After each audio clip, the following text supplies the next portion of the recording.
Hey, everybody. Welcome to another episode of the Mile High Game Guys board gaming podcast. I'm your host, Adrian. I'm Zach. And I'm Jeff. And this is a board gaming podcast. Numbered 273. Yeah, 273. Correct. Zach has a pyramid of twisted T's No, happening. it's a twisted tower. Twisted tower. It is crooked. Exactly. So- Isn't there like a wizard staff like Drinking game? Yeah. 100%. Okay. Yep. Every beer you finish, you tape it to your next beer, to the bottom. Or you tape your new beer to the top. Okay. So that as you drink, you increasingly have this long, awkward staff full of empties Okay. that careens around and destroys everything if you try to do it inside. It's much more advised to play that around a this bonfire. sounds like a personal story. I've played a lot of Wizard Staff. I have also played a lot of Edward 40 Hands. Let me tell you, neither one of those are good games. No. Was it whoever Someone had has like to the pull longest staff? Yep. Someone. Yep. That is one of the first problems people realize with Edward 40 Hands. You get about halfway through your first 40, and you go, I have to try and figure out how to go to the bathroom with 40s taped to my hands. Uh-huh. Anybody want to help? Or I'm going to pour a lot of 40 on myself. The pro move is to plan ahead and wear Swishy no pants. very loose pants. Uh-huh. Resealable 40s. Twist tops. All right. Well, I think we're ready to talk about board games. This is a board gaming podcast. It is I heard. ostensibly such a thing. All right. Jeff, you did not come to game night, so you'll go in the middle because Zach and I played basically all of the same games with one exception. Right, Zach? Yeah. Sounds right. Cool. One exception each. So game night we'll cover first. So Zach and I can just kind of go together, and then we'll talk about our two separate games. That and works. then Because then the one I leads into Jeff. Exactly. So, boom, boom, boom. Perfect. See? yeah. It's like we plan these things. So game night this week was at Berkeley Alley, formerly known as Destigue. Cool little brewery in an alleyway. Kind of small venue, but good beer. I would think you don't need the kind of A small venue. yeah. But we still didn't take up all their tables, so we're not packing in 50 these days. No. We started off playing a game called Riff Raff. Riff Raff is, as we call them here on the podcast, bullshit dexterity game. Correct. Essentially, you build a really impressive piece of design work, a pirate ship with the deck divided into 4 quadrants, and then it has a mast with 3 yard arms, each one divided into 2 sections. Or popsicle sticks, as some would call them. Yes. So there is a total of 10 spaces available. Yep. You then have a deck of 10 cards, labeled 1 through 10, named 1 through 10, whatever. And I have named this one 4. Each I one will of name you Charles. That's not a name 1 through 10, Jeff. Charles is the third letter of the alphabet. Yeah. I'd call it 3 for Charles. You are 4 the second. Anyway, each round everybody takes one I've definitely played this game though. One of said cards, places them face down. Once everyone's picked their card, you reveal them. Whoever has the highest card is the captain for that round. They place first, and then they resolve any ties that may be elsewhere in the round. On your turn, you take one of your various pirate-esque shaped shapes. Like there's a monkey, like swinging from the deck, or was it a sailor? Mm-hmm. For some reason I thought it was like a monkey. It has that face-down barrel sailor. of monkeys like arm situation going though. You got that. You got a little rat. You got just a plank, a wooden plank. You got a barrel. I'm you got like a Nope now. The biggest. I haven't seen Nope, so I don't understand this reference. Biggest fucking whiskey bottle you've ever seen in your entire life. And you pick one of those pieces and you place it on the incredibly rickety boat based on whatever number you picked. So 10 is the highest number. 10 is also on the very tip top of the mast on the yard arm. So like it's got a lot of fucking movement. Yeah. Did we mention the rat? Yeah. Okay. I said the rat. And it's also mouse. the weirdest flat rat you've ever seen. Yeah. It's very low to the ground. Yeah. It's very also very wide. Yeah. Very flat on the bottom. Yeah. It's a rat that like somebody stepped on, but then inexplicably it survived. Like most rats. I don't think most rats have been stepped on and inexplicably survive. I don't know. Trust but verify. I'll pull the rats. Yeah. Rats, if you have been stepped on and survived, please call the podcast. We would like to know. 1-800. 555. We did have a Google Voice number at one point. We do still, I think. Yeah. Every now and then I get the notification that, hey, it's going to expire because you never use it, and then I hit do not expire. But I may have forgotten the last time. I don't remember. Maybe I'll Anyhow. call in one day and just be like, hey, it's me. Back to this game. Yep. You place one of your pieces. If you knock any pieces off, you can try to catch them. If you catch them, they are out of the game, and that's good. If they hit the table, they come to your pile, and that's bad because every piece you have is a point. And note that the game has, so the actual construction has like a counterweight on the bottom. Yes. So as it's leaning. Yeah, it's like a weird like cone that you, like a traffic cone that you have the boat on a balancing thing. Yes. And so like when something accidentally falls off, the counterweight's like, oh, now I can move around. So it has a lot of swinginess to it when it falls. So when one thing falls, usually more things will then tumble off. Yeah, you got a lot of could swiggity. say that like somebody might go to place on a very high spot that causes it to lean just a little too much, and like 3 or 4 things fall off of that side, and then now that weight is gone, and it careens the other way, flinging pieces across. Might be something you see. Yeah, possibly. Possibly. Eventually, you play until someone runs out of pieces, which I'm not convinced ever happens. Or alternatively, once all 10 cards have been used, because you can only use each card once, then whoever has the fewest pieces is the winner. The only other little side caveat is on the top 2 planks, so the 10 and 9 and the 7 and 8. And the 5 and 6. And the 5 and 6, so it's all 3 of the masts. If there's already a piece there when you play that card, you can place an additional piece equal to the number of pieces basically that are up there. So like you could conceivably dump like 6 pieces, but if you can get 6 pieces onto one of those little yard arms without them flailing around and dumping shit, I would be impressed. Yep. So that's the game. It was fun until it suddenly wasn't fun. But then it became fun But again. then it kind of became fun again. It is a game like most bullshit. It was fun until you fucked up, and then it wasn't fun until other people started fucking up. Until I realized, oh shit, I'm actually like tied for second here. Yeah. Like halfway through, like a bunch of shit started falling on him. And he was just like, well, this game's fucking bullshit. Goddamn. But then it fell on Wes, and then it also fell on Paul. Yeah. And so then it was like, oh, well, now I don't feel as bad. Vindication? Vindication. Yep. Yes. I've never seen Brooklyn Nine-Nine. I just know the meme. You should see it. I've heard things. Anyway, letting that one go. I have work to do during my days. I did not watch Brooklyn Nine-Nine at work. I watched all of that at home. Are you sure? You could stop watching stupid F1 and then catch up on Brooklyn Nine-Nine. The entire thing. Yeah, totally. That 90-minute race is a real difference maker here. That is like 4 episodes. I'm just saying. It's not wrong. Making some points. Like most bullshit dexterity games, I usually do have a vague amount of fun playing them because they're ridiculous, but they do stress me out a little bit more than I would like.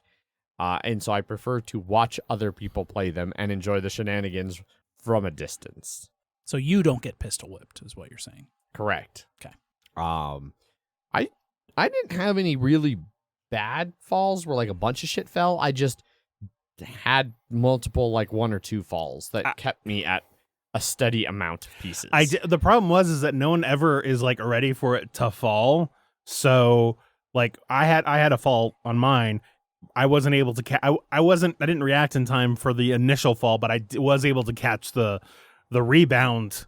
And then you had a different one where you anticipated the main fall, but then completely forgot about the rebound. Yeah. Yep. And I was like, it's good. And then fuck. Yeah. But we ended up tying on that one. So closest I came to winning in any of the games that I played. That is true. I mean, technically you did win. Technically I did win. Yeah. Because there is no tiebreaker. Yep. So you lied earlier. You're right, I did. Then we played Matryoshka because I don't think I'd ever played Matryoshka before. Then when we were playing it, I was like, I feel like I have played this, but I also don't know if it's just because I've heard everybody talk about it and seen it played so much. I'm not sure what the situation is there. But we played Matryoshka. How many players? 4. Okay. It was Zach, myself, Paul, and Wes. Same as Riff Raff. Same as it's the whole, Riff Raff. and you know what? That's gonna be the same as Cribbage too. Just, Yeah. just Yeah. you don't have to worry about it, Jeff. I know. I write down every game player's yes, We were situation. he deeply has. antisocial and did not interact with almost anyone else at the game night. That's always best for making For building community. Yep, exactly. Yeah, we built our community of 4, and then it's like that's good enough. Yeah. Gonna add another seat to the table? No. No. Sorry, seats are full. Yeah. There's limited slices of this pie, and I want mine to be as big as possible. Exactly. Unless I'm there, that's my job. And then it's like, sorry, we're full, Jeff. You have to make a new pie. That's true. Yes, you do. Yeah. Matryoshka did not go well for me. Turns out Zach, for the Paul, and best. Wes have played a lot, and I have especially not. recently. And I have not, and so I clearly did not grasp some of the finer points of strategy. When I looked at the initial 2 cards, and all 3 of them had played pairs, and I'd played like a 3 and a 4, like a run, I was like, I think that they are all keyed into something that I am not here on how to do their hands. That just means they're not going to give you that run unless Ever. you give them something they really want. Yeah. But And they sure also- enough, I completed very few runs. Well, it didn't help that 3 of us had like the same color, the same suit out until the last round. Yeah. At one point, there was like 6 or 2, 4, 6 cards of the 8? Mhm. 8 cards in a run that were all like the 7. same suit, like out there. There's 7 cards. It's in the 7. run. 7. So yeah, 6 of the 7. I don't know which one was missing, but it was not good. No. Hopefully a middle one. Well, basically, like it's easier to do runs if more people do runs. Like, but if everyone starts to just be like, I'm gonna collect 3s, 2s, 5s, you're like, well, fuck, it's gonna be real hard. Like, I'll have to maneuver it very quickly and get lucky with some draws. Yeah. It doesn't help for me. Like, I didn't do well in that game because I kept trying to do some runs when it wasn't working, and then I had to pivot to other cards that just weren't. Like, I think I ended up only getting like 26 or something like that, and everybody else got 29 or higher. Sure. I got pretty low. Mm-hmm. 24 or something. Oh, that's right. I did beat you at least. Yeah, yeah. I was dead last. Yeah. So I didn't completely fuck up, Jeff. Yeah. At least. Good. Yeah. Good. So yeah, that was Matryoshka. It Great was game. fine. I kind of agree with Paul. Like, it's good, but I'm not like dying to play it as much as like Wes was like, I will always say yes to Matryoshka. I don't think I'm at that point. I think I could very easily see saying no to Matryoshka. Like, but I would also probably usually be like, yeah, sure. Get good. It's true. Hard to do that if you don't play. It's true. Weird conundrum. Why So you- try? Trying is not my strong suit. Then we played. You're a big doer. Yeah, Not a try. exactly. Yeah. You take the Yoda approach to life. Yeah, exactly. You guys get me. So then we played Cribbage, and it was Paul and Zach and me and Wes. And so I immediately congratulated Zach and Paul on their win before we even dealt a single card. Yeah. Very first hand, Paul played like a 3, and I was debating about what to play, and Zach was like, well, play whatever's going to let me get 2 points. And I was like, the problem is that I think no matter what I play, you're going to get 2 points. And finally, I picked something, I played it, and sure enough, I don't remember what the combo was.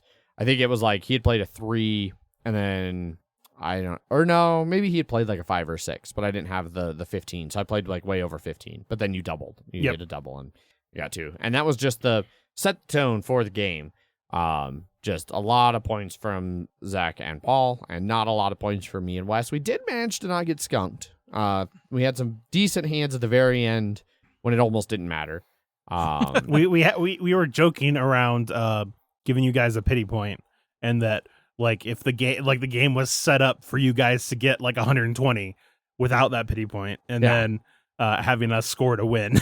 Luckily, your hand wasn't good enough to succeed at that, but it would have been very funny. And you did win right before Wes got to score his hand and crib on that one, so that would have been like the closest we could have maybe pushed.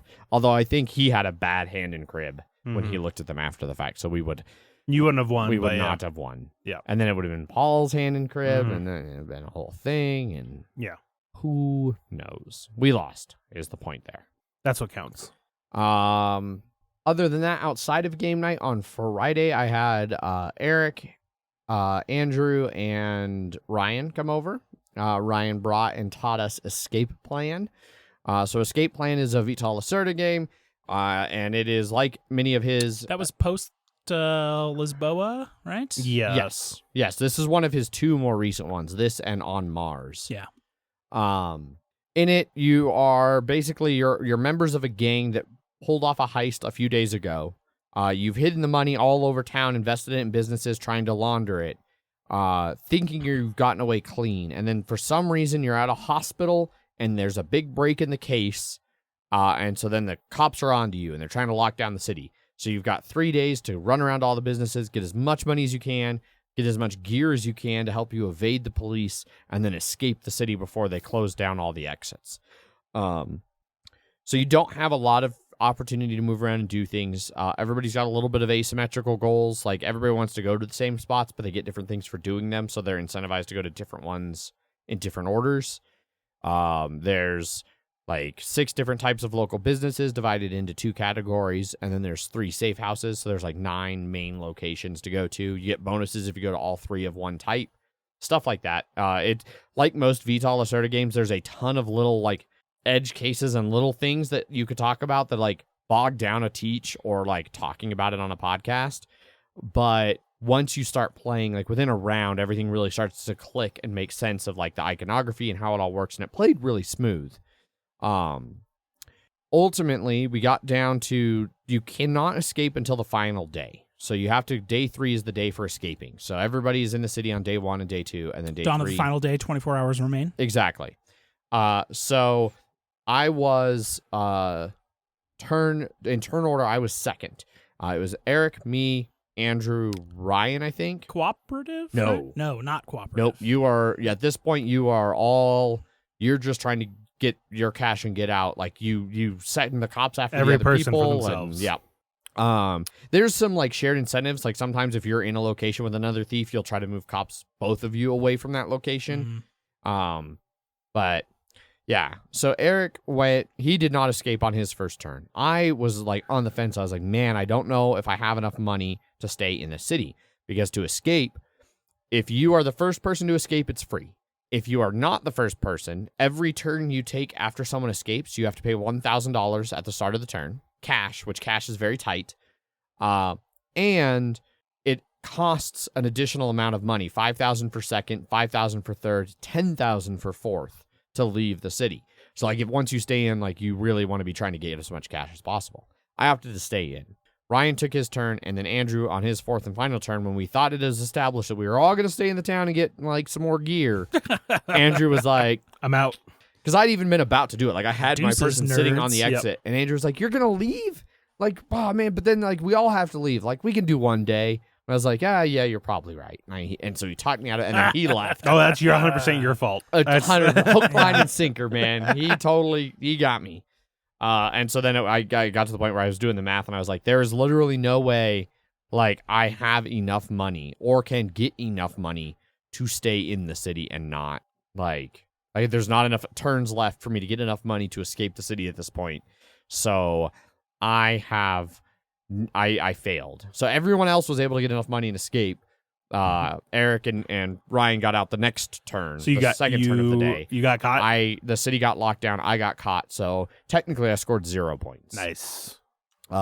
We totaled up the scores and I won, but it was one of those, like, I only won because I didn't escape. Like, if I had escaped when I could have at the beginning of the game, I would not have won. I mean, it seems like you won the moral victory because crime doesn't pay. So it's good that you got caught, is what I'm saying. Yeah. So I'm in prison. And don't worry, I'm going to fucking sing like a fucking canary. Yeah. I'm going for that plea deal. I'm going to rat every safe house location, You're every accomplice. You're going to get that tennis court prison, and it'll be great. Yes. Yeah. I have no problem singing to the feds. No federal pound you in the ass prison for you? Nope.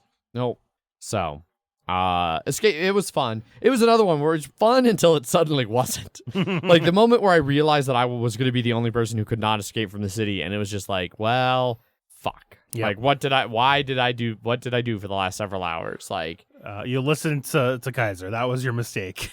Clearly. How would you have done if you had escaped? I would not have won. It's hard to say exactly because it would have like skewed other people. Like Eric and Ryan both got other turns, so they may not have taken if I had escaped when I did and things like that. It would not have been first. Okay. At least based on what their final scores were. So. Gotcha. It seems I was likely doomed to not win that game. Seems right. Dune? It was definitely one of those games where, like, the whole game, we were, like, Eric and I were kept talking about it, like, I have no fucking clue how anybody is doing in this game, which I did appreciate. Like, no one felt like they were going to lose until suddenly I lost. But everybody, like, was like, man, I actually feel like I might be doing pretty good here. I don't know. Like, it's hard to say. So, yeah.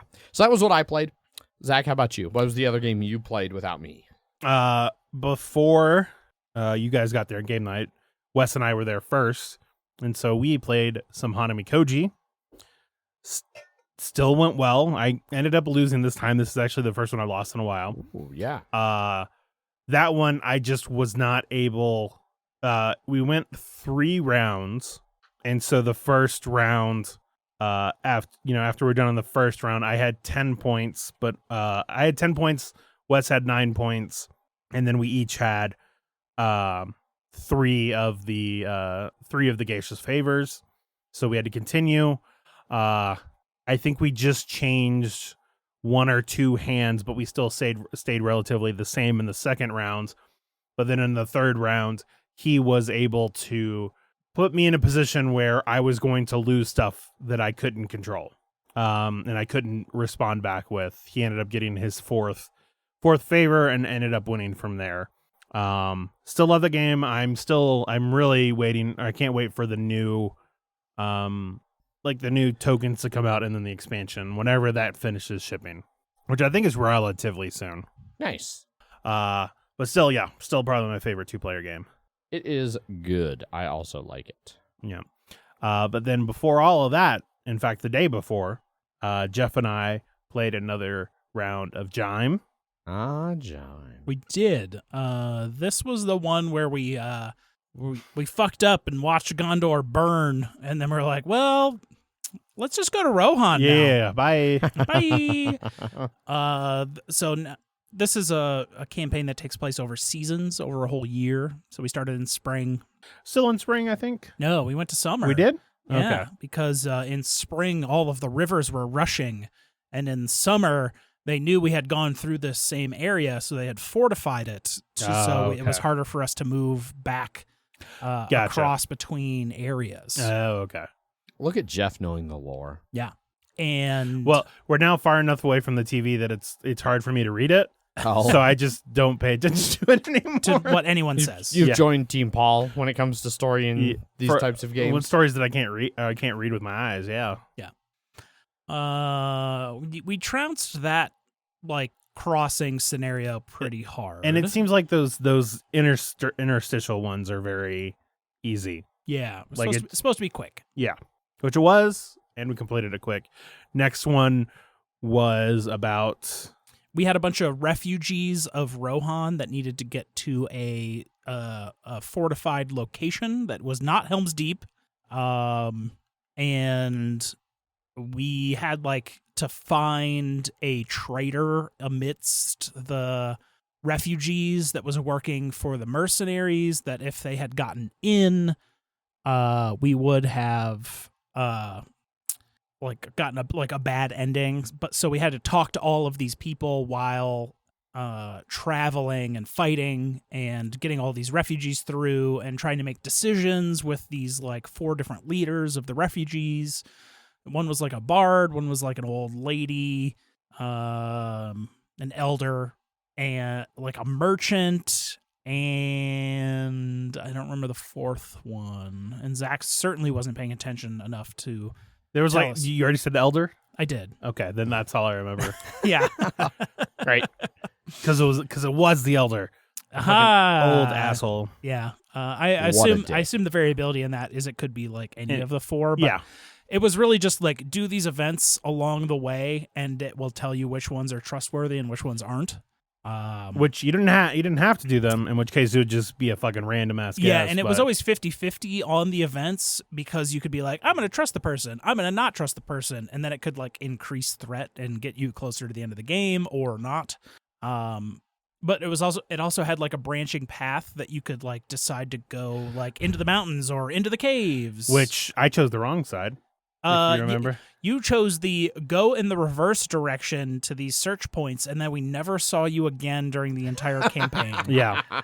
Because you were too busy all the way in the back where the enemy spawned. I was just in a cave fighting an elephant, is what I was doing. Yes, the Oliphant had Yep. spawned in the game, and he was just like, Seems eat, like an effective use of your time. I eat- mean, there was nothing better for me to do. It eat would have my taken me. bare arms. Yeah, pretty much. It would have taken me forever to get closer. And so I was like, it looked like they could have connected, which they might have because like you said, it was like you get to choose two things. You If can we go chose the other path. if we chose the other way, but if we had chosen the other one, maybe it would open up near me. So I was like, I'm going to hang back here and see if this opens up, because if it does, that's going to be quicker than me running all the way around like everybody else is doing. It did not. It did not. Great. Thankfully, he did not have to be at the end to do something about it. But Yeah. We would have been fucked if that was true. yeah. And then we found out who it was, and then we were like, exile to the distance with you. That's what we did. Yeah, we were like, get out of here, snail. You gotta salt them. Yeah. And that's where we ended it. That was the we played those two. Now we're in the Rohan-ish area. Nice. Yeah. So you just have what, Pandemic left? Yeah, and then I finished. You finished a campaign game? I finished a goddamn campaign game. How long? When did you start? I would have to go to the record. I can't believe you didn't. Yeah. It's in my car, but that's across the street. We finished Sunday. I think, and then from when I had pre-ordered that game, which was 2019, Wow. to when we actually started playing was at least a year and a half. I think it with was COVID. Nothing happened between 2019 and now that would yeah, explain that. totally. I want to say the same thing happened with us. Yep. Yeah. Yep. Well, you at least didn't have half your group collapse and then just have to play it all yourself. And then between our 21 and 22, we I'm not playing. that's fine. I'm just holding it. Between 21 and 22, there was Omicron, and we were like, well, I guess we're just gonna put this on the back burner again. And then we played a bunch through April, and then it was like, well, can we play in May? Not really. Can we play in June? And then it was like hard no. And because Weddings and Anthony was going honeymoons. to be married and, well, I don't know, ceremonied. Not really. Yeah, not ceremonied. really married. it's Ceremonied. still a wedding. Yeah. And then was like late July, and this was in April, and we're like, okay. And we only had 2 months left. It was November, December. So 2 to 4 games. 2 to 4 games. Some would say it was not actually 2 to 4 games. Okay. Would they say that because you won both games, so it was only 2 games left, or the way the game goes, it might not be 2 to 4 games. It might be a more specific number of games. Correct. That sounds like a spoiler. Yeah. Thanks for Wow. ruining it. Adrian, Fuck. can you just burn our copy now? Yeah, actually. Yeah. It's in the other room. There is a way to know how many games are left in the game if you pay attention to all of the months in the game. It's been there the whole time. Oh, I think December is not divided in half. Correct. Yes. December is one big chunk. But we only discovered that as we went into December, which was fun. Nice. So you had 2 to 3 games left is what I'm hearing. Correct. Okay. Yes. And then did it take you 2 or 3? 2. Okay. How many did you end up losing? 1. Okay. How many adequates? Was it 1 Okay. or 2? We're about, that We're sounds, about there. Yeah. Yeah. We've lost 1 and 2 One. adequates. We So have yeah, 2 adequates? I think so. God 1 if damn 2. Yeah. Yeah, we were pretty successful the whole time. There's some twisty turns in those last 2 months though that are I'm sure. whoa. Not just a little whoa, but Now I know there's a whoa. twist. Wow. yeah, in those God damn. God damn it. there's I was like, it's the game is just going to be the same from now until the Yeah, end. I thought we'd hit everything. There I mean, are I've learned my lesson from season 1 and season 2. Nothing changes Yeah, exactly. from June till December. there's a pretty extreme change in November that gives you kind of like a branching path, Okay. you could say. Now we know that there Right are at paths. the end of the game? Wow. Yeah. Jeez. Yeah. Like hefty. Now I I know it don't- involves trash bags too. God damn it. How would you rate it in terms of all of the? It was my. I have not played season 1 more than that very first time. Well, yeah. But I would say this is like the best along with season 1. Certainly Okay. better than season 2. Yeah. But like season 1 was so like new and different that it's hard to be like, New and different, and yet still pandemic Yeah. with like expansions. Yes. Sort of shit. but this one did not go as different that season 2 did. That was weird. Yeah. But it was also like, it was super hard for us because we didn't get the right Haven thing at the right time. Same for It us. just made it Yeah. harder. I And legitimately, we were losing a ton. legitimately do not remember the end of season 2. Like, I would not be at all surprised if we opened up the box and suddenly realized that we actually had all of November and December No, to we do. finished it. I or know we finished it, did. Adrian. But, like, my memory has no recollection, really, of, like, what the resolution was in 2. I do Like, distinctly remember because I was the resolutioner of I remember of it season too. 2. Yeah. I think it took us 2 tries on that one, though. And it was just kind of like, oh, well, you want to do it? Cool. You're it. Yeah, you're the guy. You're the dude guy. Yeah. Not as much of that in this. no. No. It was good though. We just let Ant do the infiltratey things though. He was good at the Sure. like action programming that you needed to be able to infiltrate things. I guess you can call it action programming. It is, absolutely. When you have to do, like, you got to the infiltration Yeah. stuff, yeah. To have enough actions to be able to Ye- complete. Yeah. I mean, I see, would what, say, I see what you're saying. We've only done Yeah. the one so far, so Yeah. Maybe there's a new wrinkle that comes out. Yeah, I mean, all of those are always about, like, just making sure you use your actions well enough to be able to complete them. Mhm. And Ant was good at that. So Okay. we made him do those. Cool. You will deal with the world. You're just in this building. I'm going to deal with, like, moving people where they need to go. And And where you need to go is inside that shady government building. mhm, Yeah, yeah. you just hang out there. You just hang. Yeah. We're going to build you a safe house. It's in Mexico gonna- City. it's gonna gonna be permanent. Yep. And you're going to be good to go. Yeah. Good to go. G to G. Pandemic Legacy Season 0. Very good. nice. Very good. So far, I think it's my favorite as well. Yeah. Mm-hmm. Aside from the obvious, like, one has a little bit of an honorable mention kind of a bump for, like, just being the first. And, like, Yes. I remember when some of the twists Never forget your hit first. in one, it was like, wow. Yeah, I remember. Was March. Legacy Season 1 the first, like, Legacy? No, that was Risk Legacy. was Risk, the first, yes, that's and what I'm Risk thinking of. Legacy was lackluster as fuck. I think we made it 1 session into that game. Got 2 or 3 in the game that we did. Mm-hmm. Were you in the one with? Yep. Okay. In the kitchen? Yep. Oh. Yeah, right? Yeah. I was in on that. The game that I was in had Bob and Tyler. Yeah. Oh, you this, were in- no. This Yeah. was I feel like we I- played in there in Tyler's kitchen. Yeah, We yeah. played in No, your I'm- kitchen. Yeah, I'm talking about. He's. we have Oh. played in your kitchen 1 session. Oh yeah. Yeah. I don't know whose copy that was. I don't know either. Was it 'Cause then- David? Maybe because Yeah. then I have a copy that I got from Mallory where they played like 2 or 3 games and were like, no, we don't want this. And I was like, Mhm. maybe I'd find people to pick it up and want to like finish it. I think we played like a fresh game, Yeah. but only 1. That yeah, I sounds guess, right. yeah, Risk Legacy gets the It's crown. just but so fucking because it's just Risk and Risk is just so mediocre. And then yeah, like Pandemic Legacy Season 1 was the first like one to really do it well. yes. And then there's been a bunch that were like, you know, like does anybody remember fucking Pirate Game? Seafall. Yeah.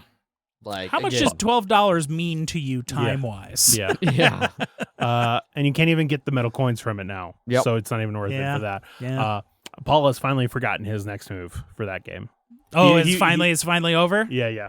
Sounds years like the you'd- perfect time to play. Yeah, for years he was just like, I still remember my next move. I still remember. And then one day he was just like, I forgot it. And it's gone. It's gone. Forever. That memory finally, that information got useless enough. Yes. I went so far to look at where that campaign goes, and I was like, yeah, that's where I thought it was going to go. Yeah. I don't know.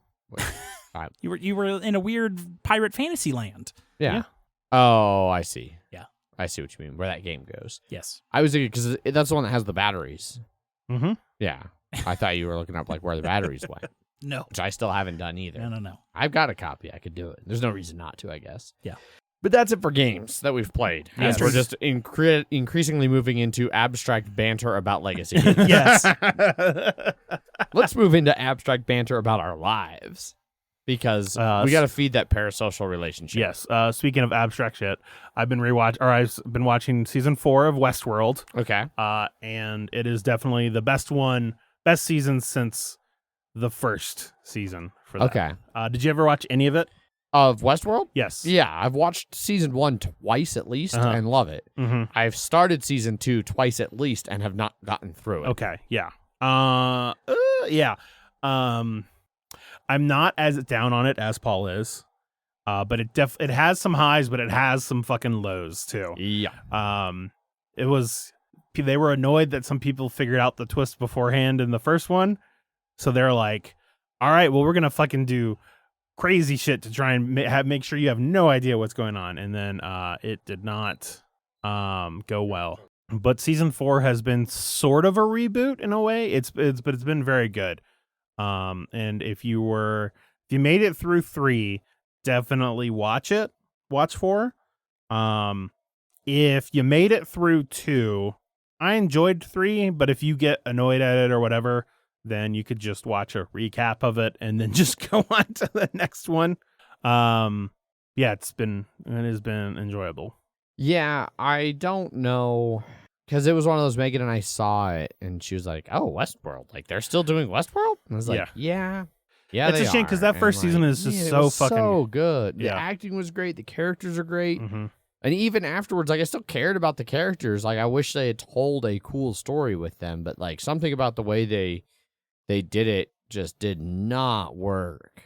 I would say season 4 is trying to live up to the premise that you thought it was going to be in season 3. Because like season 3, they start to just go in a different weird sort of direction. It was enjoyable, but season 4 is you're like, okay, I thought this is what they were going to try and do with 3. So Yeah. I think it always was going to be a hard sell for me too, because like season 1 came out at a time when I was really into Westerns again, like modern Westerns, like the True Grit remake, and like even going back and making and like rewatching some of the really good older Westerns, like Unforgiven. Yeah, thank you. Unknown is a Liam Neeson movie that is very much not that. Yeah, It was when he was in his streak of old guy does like improbable stuff, improbable revenge spy sort of stuff. things. Yeah. Yeah. Geezer Teaser is the official name of those. Nice. I love it. Geezer teaser. Okay. Mhm, All right. Yeah. I'll buy it. Yeah. But yeah, so like the Bruce the Willis. heavy Western vibe of season Mhm. 1 worked for me really well at that time, in addition to Okay. everything else. Well, And I I'm feel just gonna like go ahead and that tell you. that went away in the last season. Yeah. I'm just gonna. Yeah. 3 and 4 do not have that. It's not the same thing. So Yeah. Oh, I'm aware. Like, because Yeah. obviously it wasn't going to be. Because like, there's no premise to set up like, hey, we're still in the park with the Western gig. Yeah, the end of season 1 definitely was there's no status quo to keep here. Yeah. I just didn't watch anything after season 1, so I've got that going for me. It is still the best. Like, I honestly, as much as I'm enjoying all of this shit, I definitely think the show would have a better, like, if they decided just to be like, you know what, we'll just cancel it after the first season, people would have been like, Westworld was fucking amazing. Oh yeah. Because that first season's so strong. Well, and the thing is Design like, it with no second season in mind. they I almost guess. could have, like Yeah. the way things ended, they almost could Yeah. have just like and done the same thing like Watchmen, and it seems like the Cthulhu Lovecraft. Yeah, Yeah. like fuck, I want I mean, more of both Lovecraft those Country shows. did 100% of the content of the book, and they were like, nope, that's it. Yep. And I get it.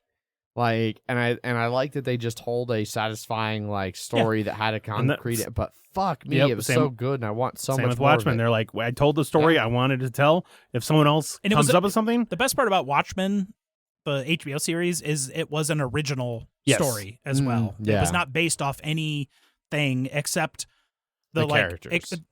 those comics happened, but here's also an original story that happened after. Yeah. And yeah, fuck me. I guess it's not really an original story, but I it's not based on anything except the original comic series.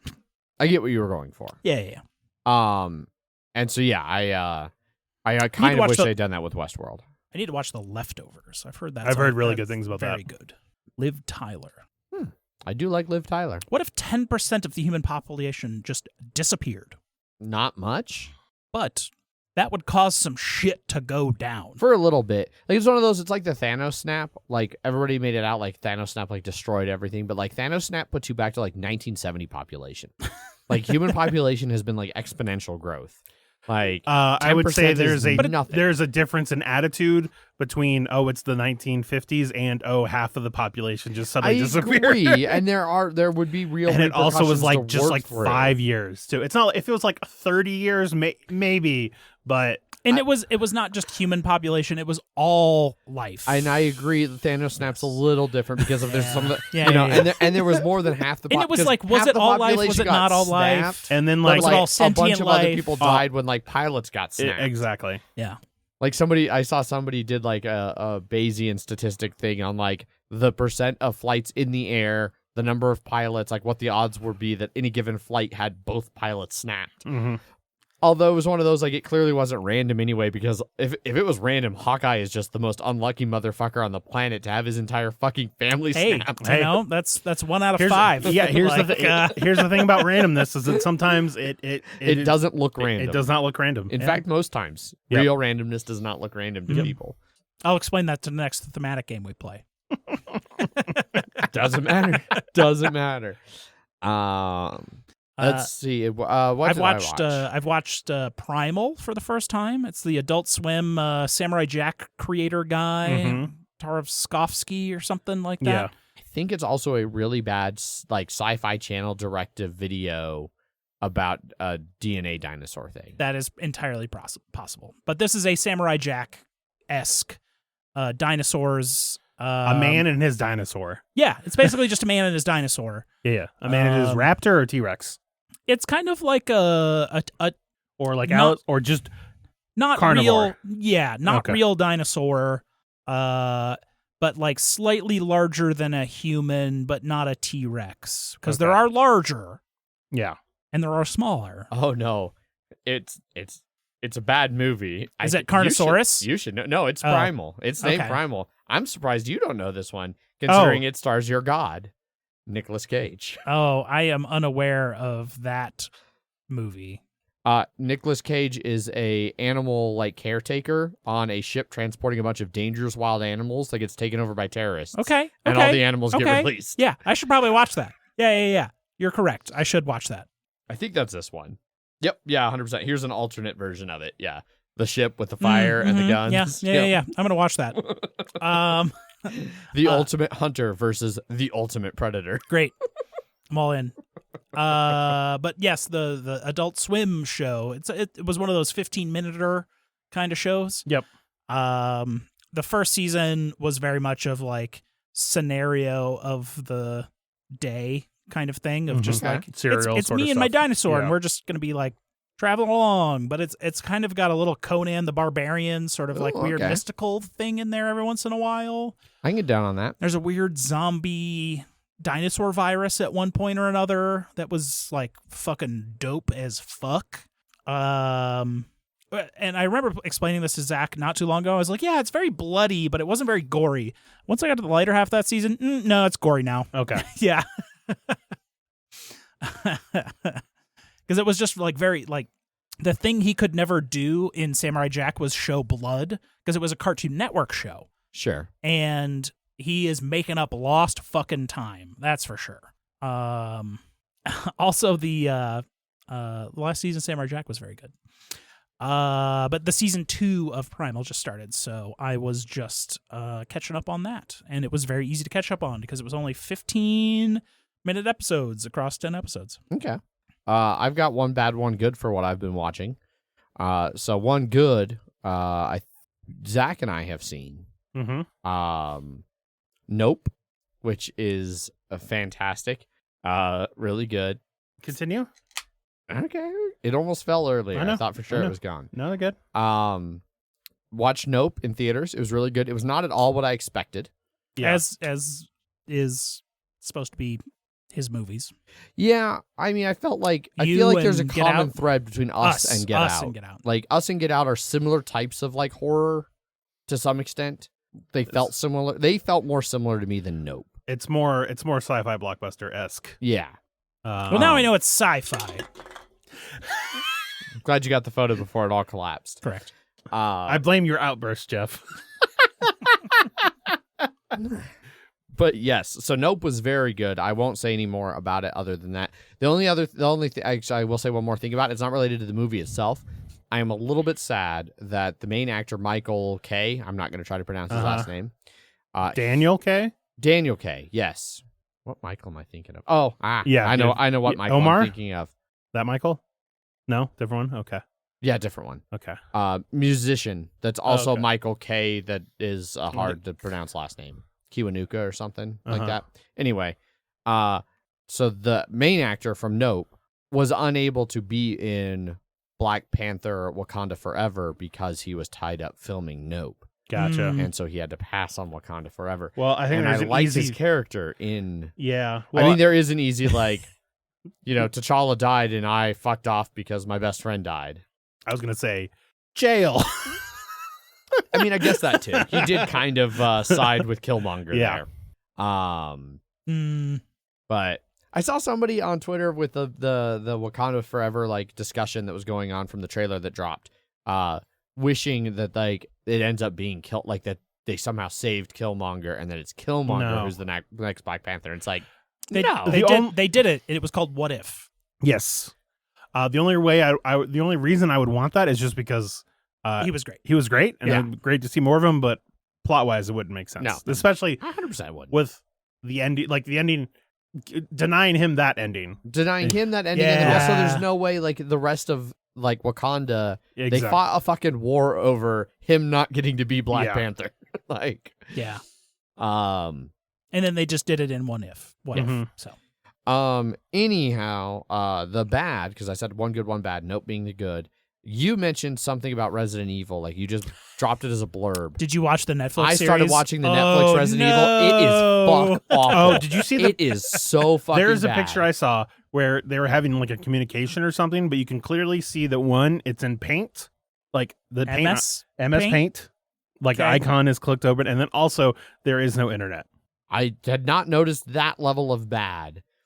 We watched an episode. We both were like, that was Megan and I, and we were like, that was not good. Do you want to watch another one? It was like, not really, but I don't have a good excuse other than I don't want to watch it. So let's see if it redeems itself. Two episodes in did not redeem itself. We turned it off. Yeah, I've not heard any good things about. I've heard it's very, very, very astoundingly bad. Yeah, like MS Paint. Yeah. And no internet. Yeah, that's bad. Yeah, great. It's great. Yeah, so stay far, far, far, far, far, far, far, far, far, far, far away from Resident Evil, whatever the tagline is. Randomly, for it on I did hear a cool story about an escape room that was themed around Resident Evil 7 when they were doing promos for that game, where they actually got actors to play the characters from the game in this escape room. That was like a multi-room escape room thing that they invited like press and stuff for. It was in like London. It was around the launch of the game, but you would actually have to go through these like Resident Evil scenarios from Resident Evil 7 in like the rooms recreated from the game. That's pretty cool. Yeah. Has anyone played Resident Evil I have 7? not. No. Okay. So there's a dinner scene where you're with the whole family and they're like force feeding you like food that's all maggoty and stuff because they're all crazy. There's a scene where they like sit you down and it's like a guy like playing that character, like doing all this crazy shit. Do you know the thing about 7 at all? No. Okay. No. So that was like this crazy Louisiana. It's a crazy Louisiana family that's like is that the immortal new one? But no, second most recent one. 8, The Village Is with the the lady. Demescu. Yeah. Okay. Giant. The people big, simps the all big over. lady. Yeah. The one that the internet went fucking crazy Oh for. yeah. But this was the previous Correctly one. so. Yeah, rightfully so. Yeah. Someone had done this escape room and they were retelling what they did in this escape room, and it was just like a bunch of like real life actors in this escape room that you could interact with, and Weird. yeah, and they had a bunch of like real life things that you would have to try and do, and this guy was going nuts on him, and he was like, "Get me a drink." And previously in the escape room, you had like made a poison, and you were like, "Oh, this is what we have to do. We have to poison him," and you have to like slip something in his drink, and then he like acts like he got poisoned and like falls over on a table, like. Yeah. Okay. Yeah, like real life actor things with escape room sounds fucking rad. That does sound pretty cool. Yeah. So that's why. But also he was like berating like you. It's like real life. Like you feel like threatened. You've got to be in one of those like one of those haunted houses where you have to there- like sign a release form. I was for gonna say, because there's a few haunted houses that way. They were like, this is like fucking like super beyond normal levels of terrifying. Yeah. We have actors who are like They're trained going to get to all in your personal space. They're Yeah. going to fuck with you. That's kind of what it sounded on this one. And they said they walked into another room and it was like one of those Gears of War where you feel like you're about to be in battle because there's a lot of like waist height cover.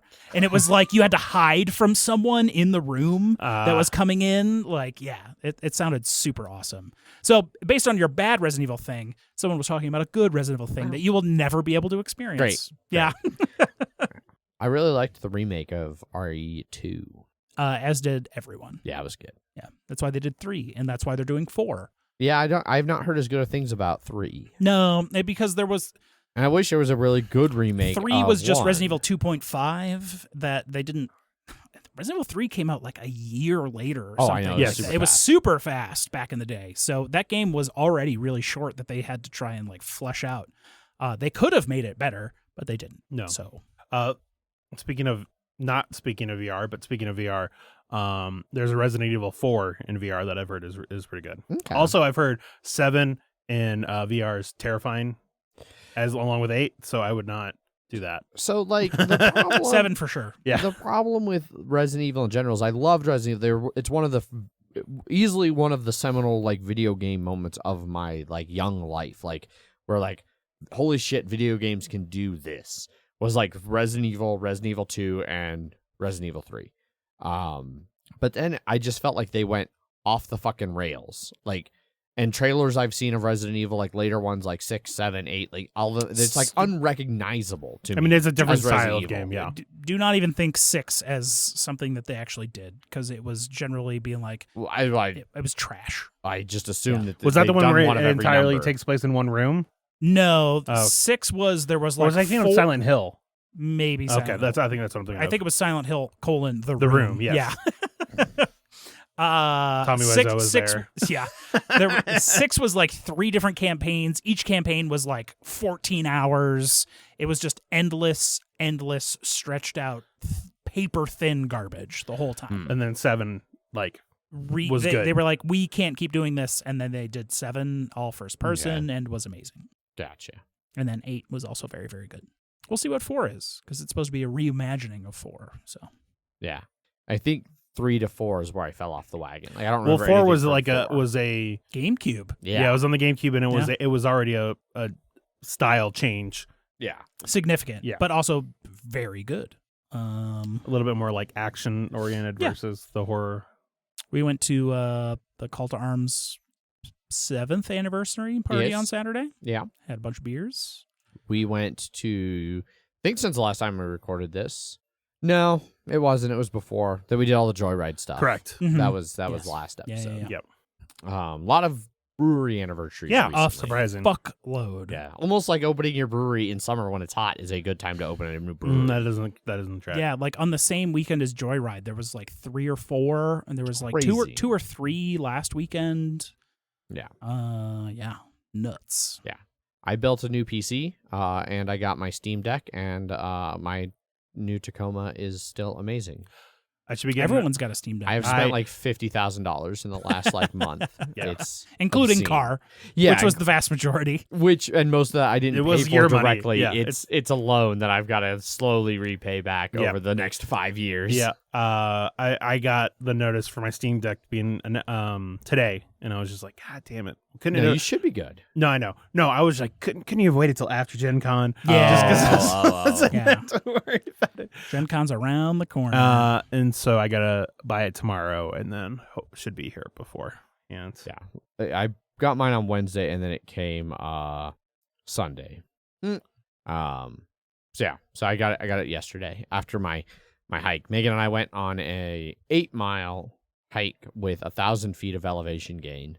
Like, it was a nice hike. We went to a waterfall up in I don't know, one of the state parks near Staunton, I think. Really nice, great hike, no complaints. I don't know. I'm pretty sure I've been hearing you I'm- complain. Yeah, I have no you have. complaints about the hike. Okay. I have complaints about the aftermath. My calves are killing me.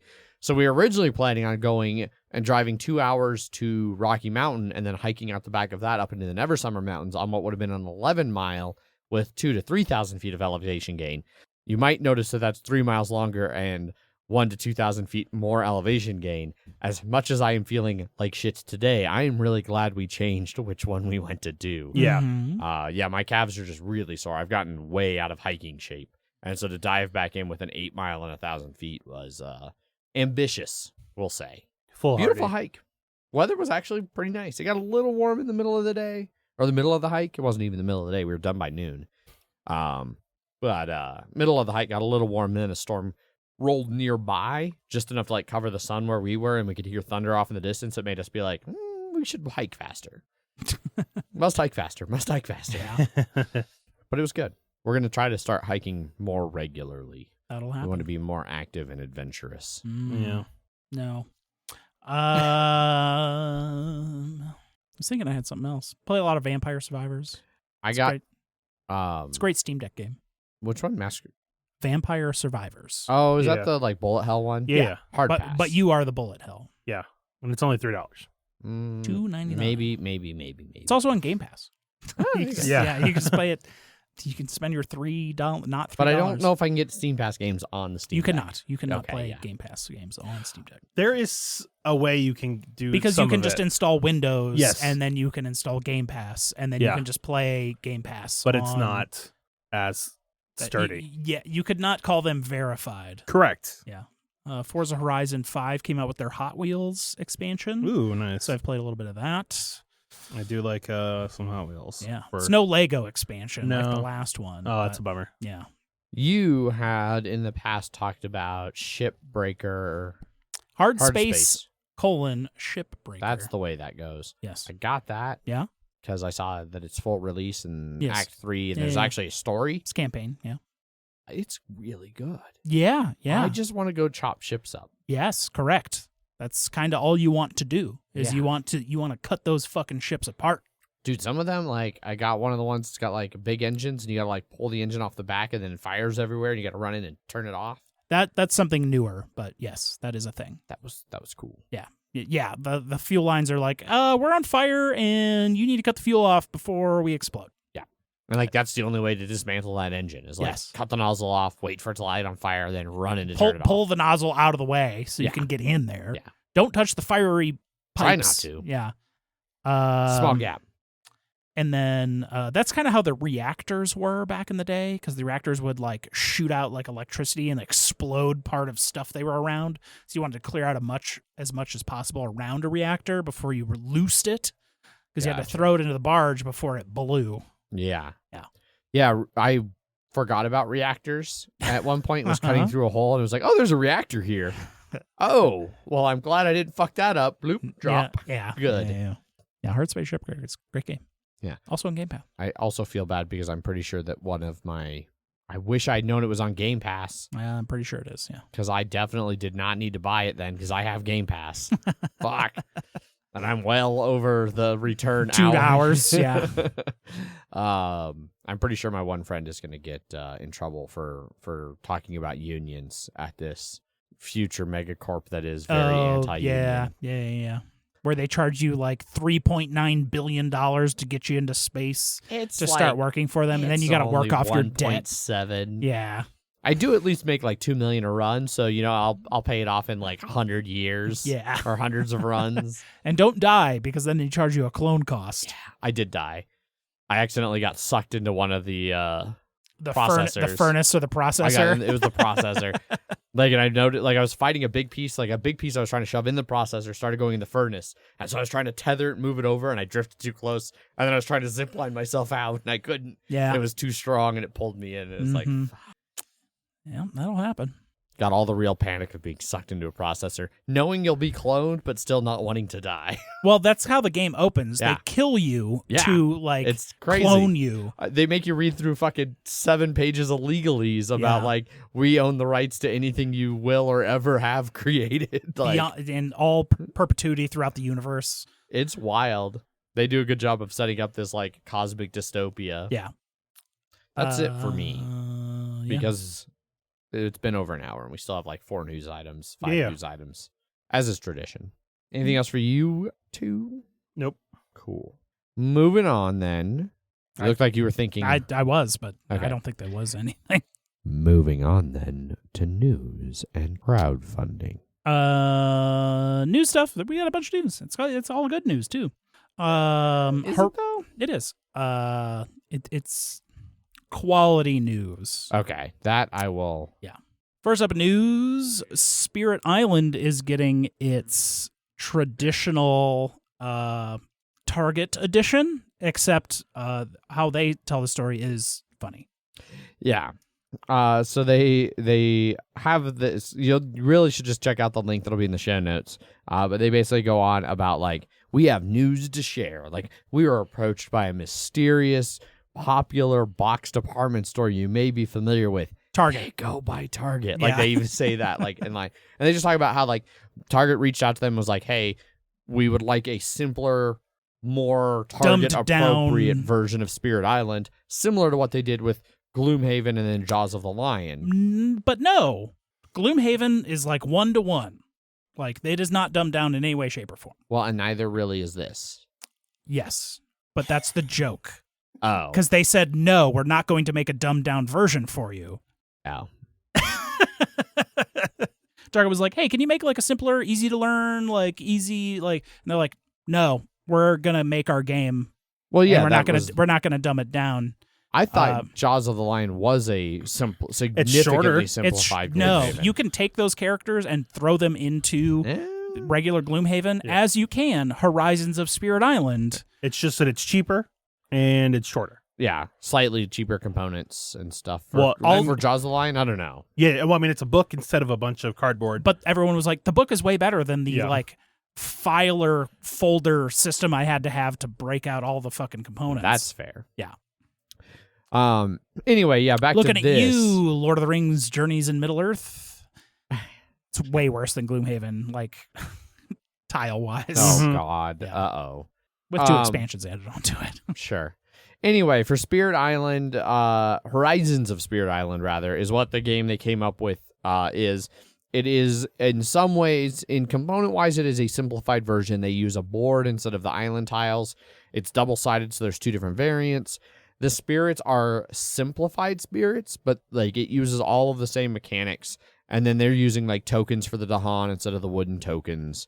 Lot more things are punch board little tokens. I have not seen if the enemies are They are also cardboard token. Yeah. Okay. They're just punch board instead of their cities, settlements, plastic. And explorers. I think that was what it was. Yeah.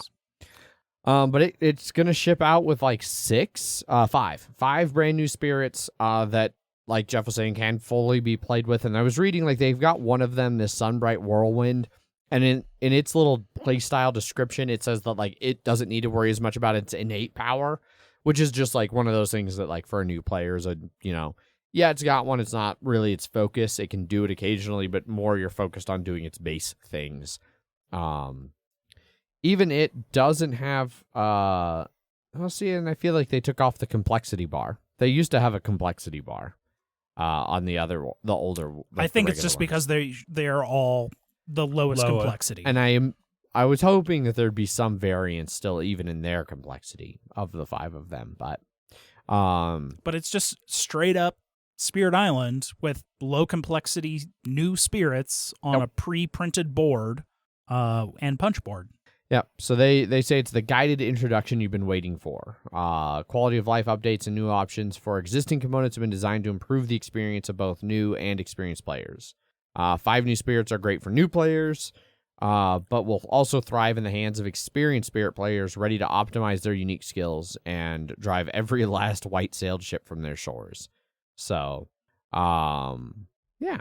Yeah, I think it's supposed to be $30. Yeah. Which is what Spirit Island's like $75. So something around there, especially because like Branch and Claw is nearly mandatory. Yeah. Like the original components were printed with like Branch and Claw iconography because they knew it was going to come. Yeah.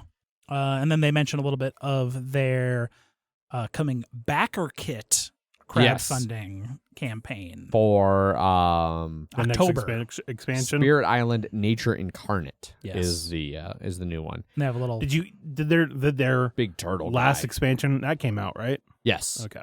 Have you played it?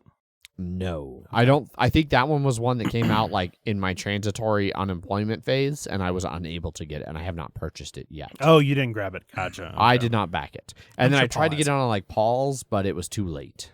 Yeah. Okay. But yeah, so that is it's Spirit Horizons of Spirit Island. Another more complex kind of game getting on more shelves Indeed. in a simpler box. Indeed. No compromises. I actually like it. I'm curious how big this board is. It doesn't look like it's quite big enough to place the tiles on this for 3-player boards, but like I actually really like that they have like all of the Fear and Island cards and everything all on one board. Yeah. I do like that. Because there is a sideboard, right? Yeah, there's like Normally. multiple as you add more expansions. It can be a table hog. Yeah. So, next up on news. Next up on news, the creators of Decrypto are making a new code cracking analog computer board game. Yes.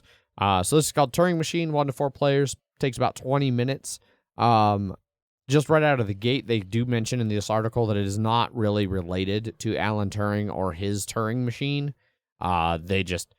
He's kind of considered the father of like some computer science type stuff, and like it just felt appropriate. Some would say he's responsible for victory in World War II. Also, very strong argument for that. Yeah. So in this one, you are trying to unlock a secret code by combining sets of 3 different perforated cards together and using a working mechanical punchboard computer that operates without electricity or programming.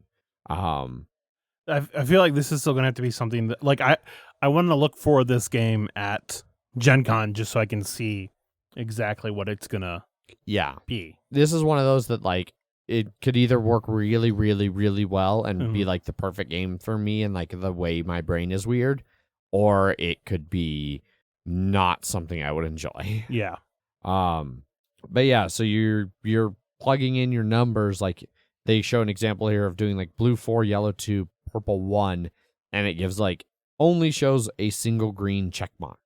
Yeah, it has a bunch. It has a bunch of that's the right shapes combination and stuff on the cards, and for you have to line them all up. yeah, because like you even have like the cards have different numbers on the sides of like 461 or 527, like how you orient it and put them all 4 of the pieces basically together. Help you figure out if that's gonna work out for you. And you do that for like a bunch of different areas. It looks like multiple different things to crack the code. Like, is it about cracking one singular code, or is it like multiple rounds of code cracking, or what? It sounds like one code. It's like 20 minutes to crack a code. And then there's like a center like hex area that will have various, I don't know, robot-y shapes that you will then build your card from. I do also enjoy the box that seems like they have weird like punch card like holder. Like a file thing to search for the different punch cards to verify things. Like, Seems neat. A lot of it seems really cool. I hope the gameplay backs it up. Yes. Agreed. Yeah, I think it is at Gen Con, so we will try and see we do have a press appointment with one of the companies that may or may not have the English edition publishing rights to a zillion different games that may also be a part of. So, Okay. yeah. Nice vague work. Yeah, there. we'll have to wait and see what they actually have on hand. Yes. Sure. Right on. Next up on news. Next up on news, how many Scoundrels? 3,000 Scoundrels in this engine-building bluffing game? Yeah. Yeah. So this is another one. This actually seems super cool, and I'm really interested in this one. So this is in a 3,000 Han Solos. Yes. You could just throw a Star Wars theme on this? Money, please. Yeah, seriously. So the basic theme of this one is it's an alternate Wild Wild West where someone like came back in time with like modern technology, lived for like 5 years like reinventing the West, and then vanished mysteriously. And so now everybody's like fighting over the tech this traveler left behind and trying to like assert control. So each player is like the leader of a different faction who's trying to assert control in this post-traveler alternate Wild West like world. We must also mention it is card crafting. Yes. So hiring Scoundrels. You are making Scoundrels. It is a combination of like a clear overlay and a base card that you can combine. They say there are legitimately 3,000 different Scoundrels, each with a unique name, artwork, and ability. And then you can combine up to 50 of them in each game. Like, so every player will have a bunch of Scoundrels at their disposal that have unique names. And you can see it's pretty clear, like, there are like pairs of things. Like this one here, they've got like Cocky, who's a bank robber. So like, the guy's name is Cocky, and then like the outfit and job title are bank robber, and you combine those to get Cocky bank robber. I am not certain there's actually 3,000 different Scoundrels, because that would take a lot of card. 3,000. 3,000, that's what I said. How many cards are there? 3,000. I thought you said 8,000. No. 8,000. It does not say. So I could not do the math quickly to see if there would actually be 3,000 different combinations. I mean, if it's 50 and 60, that's 3,000. I guess maybe. Yeah. And you make 50 a game. Okay. Yeah. Damn you, Zach. It's just math, man. I'm not an accountant. I just pretend to be an engineer. Yeah. But yeah, so you're making these different Scoundrels, and the bluffing aspect comes in that you have a little hand of cards, ace through 6, and you place them face down to do like actions. So like each card represents a different action. You play it face down. You can lie your ass off about what card you're playing. I'm face gonna down. duke right now. Basically, that's Nice. exactly the Yeah, feeling I get okay. from this.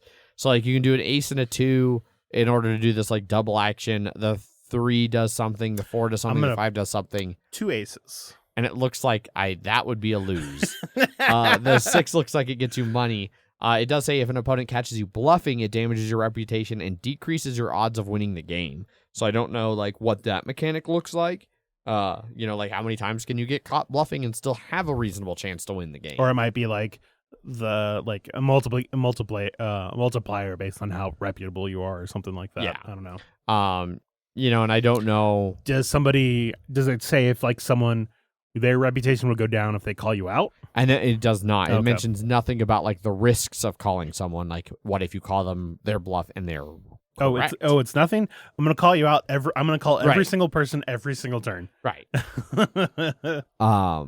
But yeah, so each leader has different perspectives and motivations. They have a cool little thing on their little website here that's like small, like 5 to 6 panel graphic art things explaining like 4 of the main factions, and you can kind of get an idea of like what they're trying to do. Like the yellow faction here, they want to destroy all of the travelers' tech, whereas like the blue are like they're like a gang of outlaws that want to control it and use it to like subjugate people. The green group is like robber barons who want to use it to control and subjugate people. And then the red group are like the working class who think that his tech can set everybody free and make a better world. Gross. So there's like, I want to like, red's the one I idealistically like align with. But yeah, I don't know. The art looks cool, and that sounds Who is this like by a again? cool game.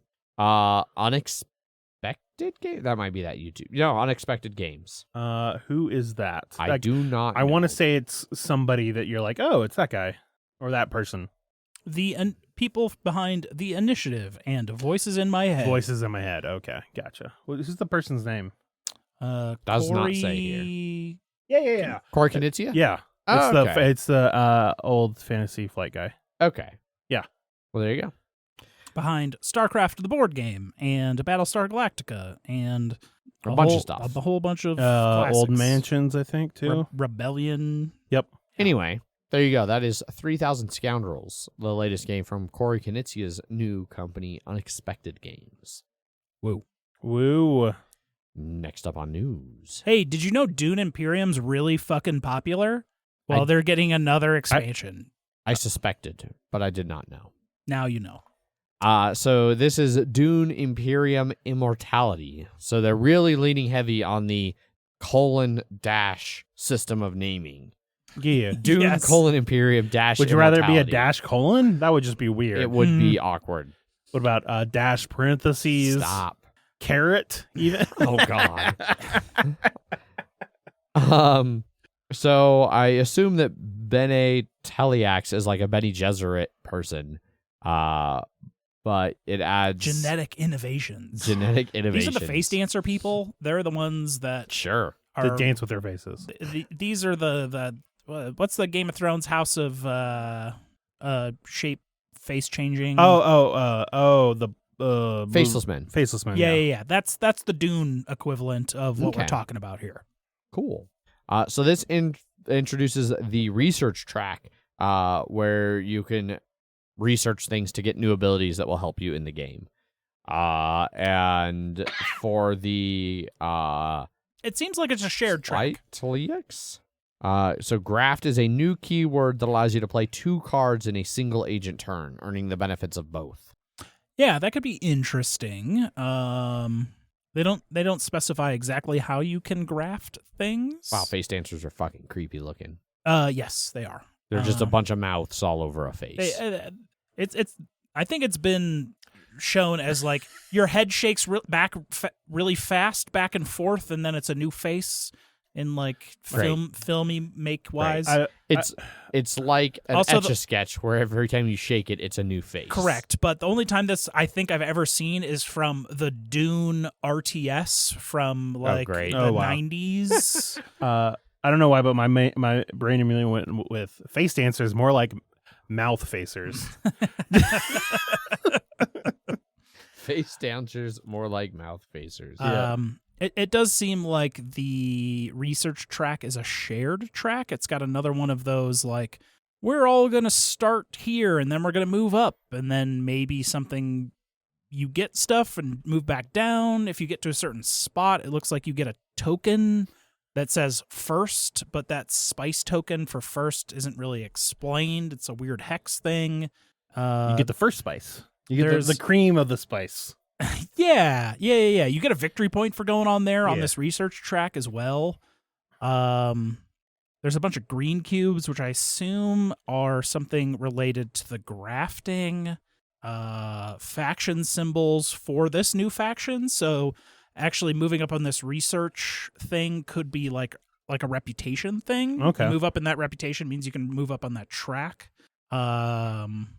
Will this also change how the game plays? Like, is it going to take some? Is it going to? Yes, it will, Zach. No, you know what I mean. Is it going to? No, take, I don't. No. Okay, so like the first expansion was just like, you know how spice works? Fuck that. We're going to do Oh, something else. Do you yeah. think this is going to slowly, after like 3 expansions, it's like, it's actually a different game altogether. Yeah. It's not even the same. At this point, it is now. You can just buy the 3 expansions and then you've got the full game. It's fine. Yeah, I don't know. This seems more different than what that other one was, where I think that other, the Rise of Ix was definitely like, no, this is the way you should have played the game.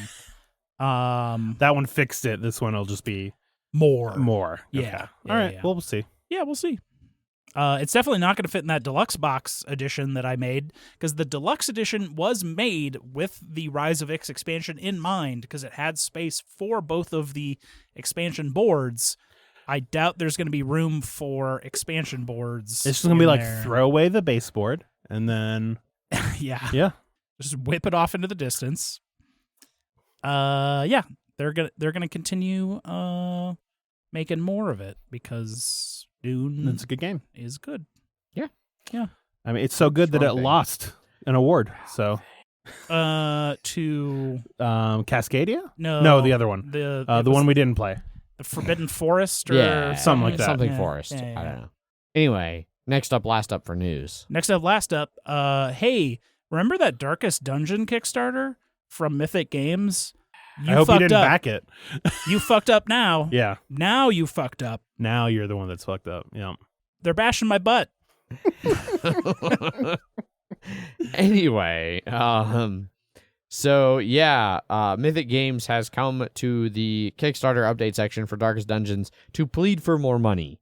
And really not plead. They're straight up holding people's games hostage for more money. It's like, hey, you paid for it. Do you want it now or do you want it later? You can wait till later. Just don't pay us, and you're not getting it now. You can wait until other payments are made. Yeah. And like very. The way I read this, it's you can pay for it now to get it now, or you can wait until you can afford to pay for it and get it then. Yeah. Like, I don't think there's any option to not pay for more shipping. They And do, it's not like it's $5 more. no, It's like $70 more. potentially. Yeah. They do a bunch of hand waving about like how much it costs and everything. Like how much shipping went up. And to be fair, like these are all true things. Shipping did go through the roof. Production did go through the roof. But like also this was one of those things. The Kickstarter ended November 6th, 2020. It's not like they didn't know COVID was causing major disruptions and they could have planned for it. When was Evergreen? When did that happen? I don't. Was that 2020 or 2021? Evergreen? That was early 2020. Yeah. So Speaking of they should have known that what we shipping do would in the get shadows. Yeah. Yes. Yeah. Yes. That was Wait, great. what? There's a reason. It was the ship that he boarded to get to like Asia was that cargo ship. Yeah.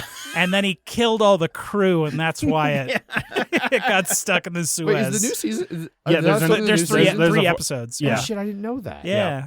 Okay. And he was like, and then I drained them all, and Yep. we got stuck. Yep. Amazing. Yeah. Anyway, Anyways, back to shitting on these people, Mythic Games. So they eventually here they basically have said that the total extra that all of this is costing is $1.75 million. double the Kickstarter. Yeah. Because $1.7 million was paid by backers. They got together with Red Hook, who's the video game creator and publisher. Red Hook is kicking in $100,000. Mythic Games is kicking in $775,000, and then they are asking backers to basically float the remaining $875,000. Nearly $1 million. Yeah. So they then broke it down to like reopening the Kickstarter like pledge manager to ask people to pay flat fees based on what they ordered. So wave 1, the core set by itself is just $18 extra. But like their Crimson pledge is plus $26 extra. And depending on what you got, like has all the other add-on fees. If you for went those all items. in, 69. So $5.6 million was the original Kickstarter. Yep. Your ancestral pledge was originally costing you $330. So you just gonna round that up to a solid $400 now with this additional so just shipping. a little over 10%. Yeah. Yeah. But hey, you saved $40 across all the. Yep.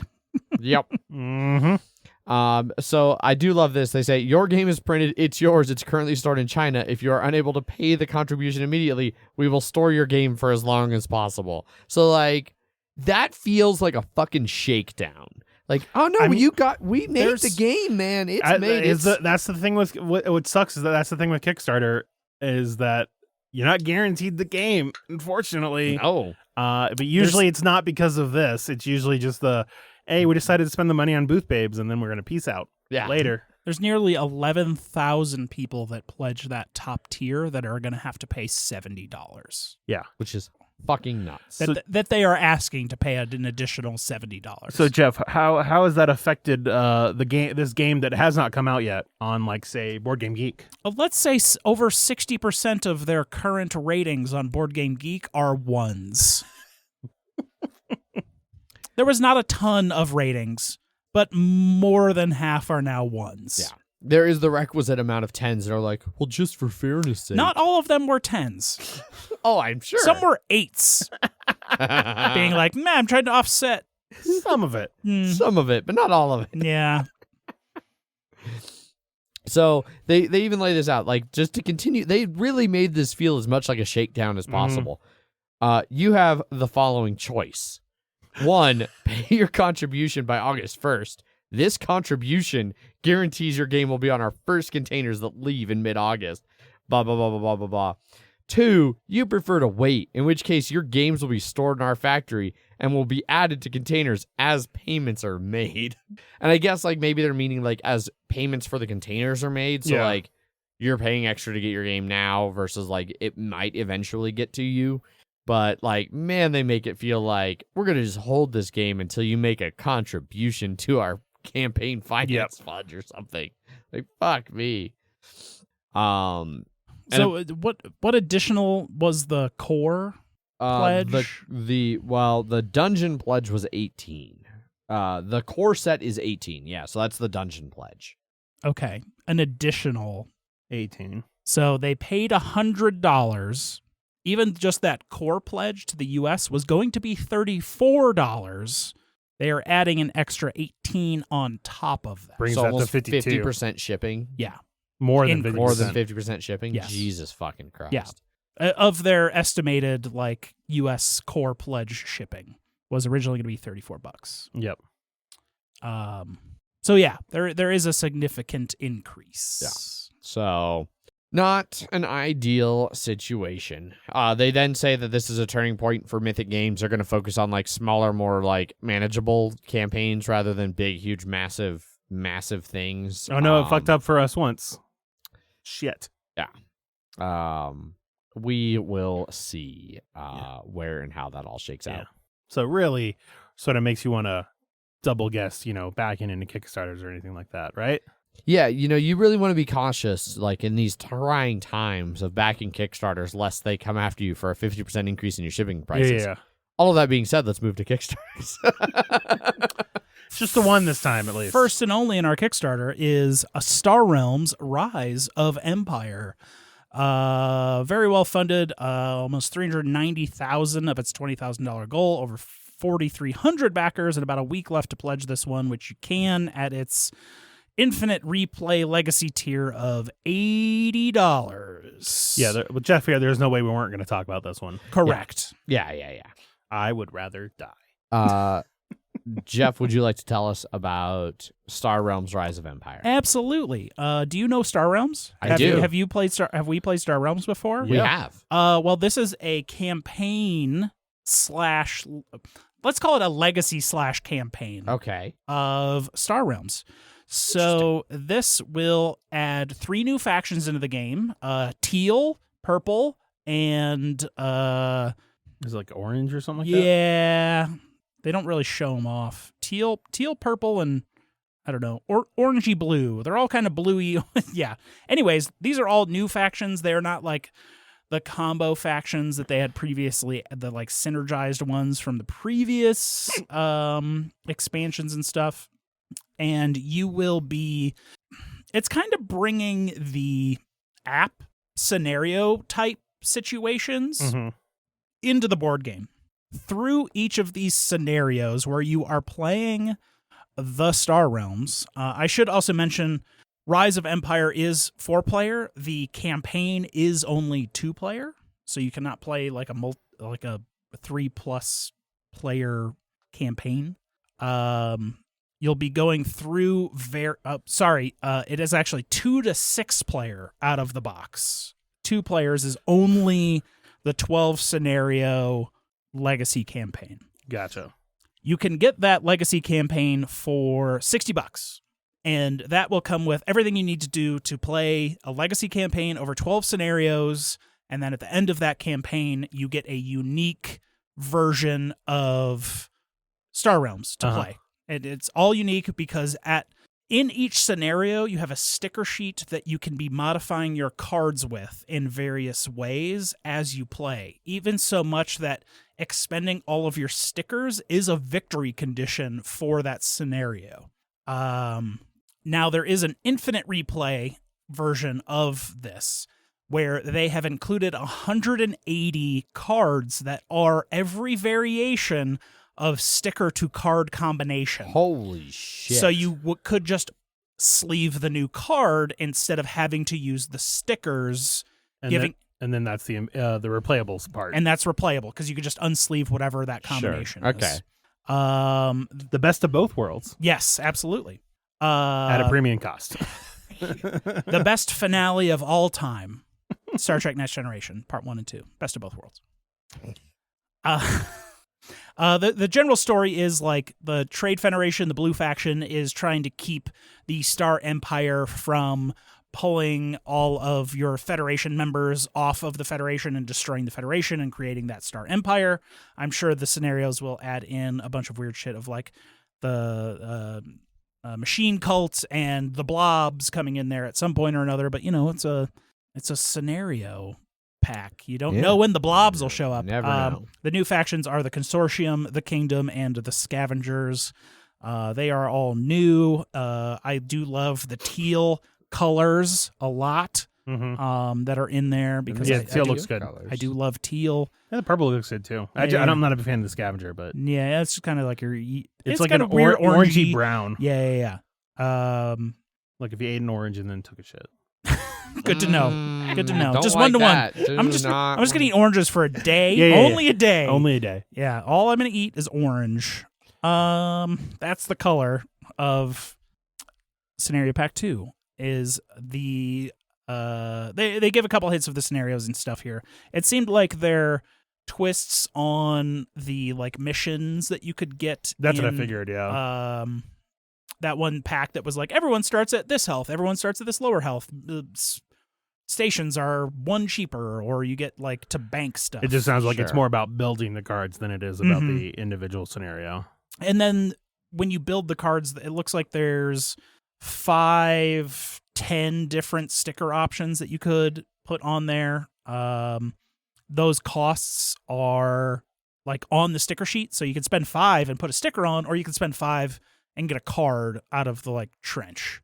And then each sticker sheet, there's 2 sticker sheets, one for the Trade Empire, one for the Star Empire. Trade Federation? Star Empire? And those for are each game enemies. too. So. And then each scenario will have its own like Scenario 1, Scenario 2. There's a nice GIF that shows someone putting a sticker on a card. Oh. Mother of God. There will also be stickers to like change factions of cards, so you can throw around different various combinations of the different 3 factions, I guess, because you can make a combo of any of them, synergize between the 3 of them. That makes sense? Yeah. Sure. Yeah. So there's 3 factions, and then you can combine any of those 2 into different factions. Yeah. Of course, there is alternate art that they will be adding into the game, which looks significantly better than the standard. It almost looks like it was art that was made several years after the first one was. When you had money to pay people to make things. When would people expect this? Boy, you're looking at a year. July next year for this game. That's not too bad. It's not terrible, but I'd rather it be a year from now and be pleasantly surprised than pay 50% extra shipping, which shipping is already not great, with $15 to $25 as their estimate for US. Holy shit. This will also be one of those new Star Realms systems with like a board that comes with it on top of that. Gotcha. They have a bunch of promos and stuff that they do with each of these that are releasing day by day, and you can also just get like all the old shit if you want. If you want stuff from any of their games ever, you have access to be able to get those. Can you just like list all of those games? And then no, I will not, because most of the Kickstarter page is actually just their add-ons. Okay. You know what? That foil version of Star Realms, you can get it. You can get it right now, $120. If you want a foil version of the Nova collection, which is the fancy foil version, which I did not get. So I do not technically. You have some. I do not technically self-respect. own all of Star Realms. Well, that's because- gonna have to change at some point, I think. Weak, Jeff. Yeah. Weak. Yes. You got a promotion, right? With the raise, I think that would money could be go towards that, right? Yeah, absolutely. You clearly have nothing better to buy stuff with. No, I do not. Absolutely have. Yeah. So, also, you need to spend like $40 in sleeves to be able to sleeve all of this game. On top of that, Is it more if you do the all-in one? the Infinite Replay is $40 of sleeves just for Infinite Replay. If you wanted sleeves for every single Star Realms thing, it would be $100 in sleeves. God damn. 19 packs. God damn. I mean I have sleeved all of Star Realms, so I probably have something like that. Well, I mean that's probably the $100 probably includes the Infinite Replay collection in there. So Yeah. I still need to spend another $40 in sleeves. So God damn. yeah, if you like Star Realms, I mean there's a campaign coming. Hey. Could be interesting. Yeah. Their Robot Quest arena should be fulfilling Soonish. in the next year or so. The next year. Yeah. Amazing.